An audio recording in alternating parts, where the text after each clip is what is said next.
संतोष दानवे तुमचे सुद्धा बघितले. या दोन्ही दानव्यांना सांगावं, भोकरदन तालुक्याचा विकास केला का तुम्ही तुमच्या पाहुण्याचा आणि तुमचा विकास केला? याचं उत्तर मला द्या. दोन्ही दानव्यांना मला सांगावं. आज 50 ऐका, भाषण तुम्ही करता का? तुम्ही करता भाषण? चुप बसा जरा, शांत बसा. का कोणत्या रावसाहेबांना पाडवलं काय? का चंद्रकांतला पाडवलं? शांत बसा. दोन्ही दानव्याला माझं आव्हान आहे.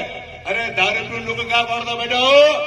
अरे आम्ही खानदानी पाटील, अरे खानदानी आमची पाटलाची 24 कॅरेट सोनं आहे. मी तुमच्यासारखे डुप्लिकेट नाही. मी दोन दानवे हो, तुम्ही डुप्लिकेट आहे. एक दानवे राखेलची गाडी चालणार आहे आणि दुसऱ्या दानव्याचे कपडे फाटेल होते. कसा ऐकून घे.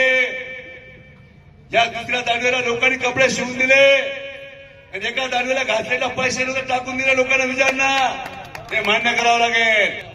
अरे तुम्ही सोन्याचे चमचे तोंडात घेऊन जन्माला येले. तुम्ही सोन्याचे चमचे तोंडात घेऊन जन्माला येले.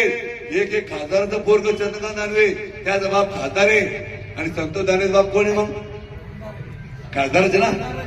मोनी दोघांचे बाप खासदार आहे. दोघांचे बाप खासदार आणि त्याचे पोरं आमदार.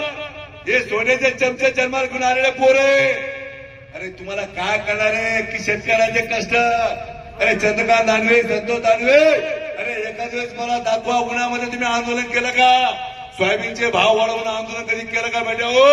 अरे विहिरी मिळावा म्हणून आंदोलन केलं का? अरे तुम्ही या 14,000 निराधाच्या फाली पेंटिंग ठेवल्या. तुमच्या मनात जर असतं इमानदारीनं, त्या ठिकाणी तुम्ही जनतेची सेवा केली असती, पण तुम्ही केलेली नाही. आणि त्यामुळं या दोन्ही दानवेचा जाहीर निषेध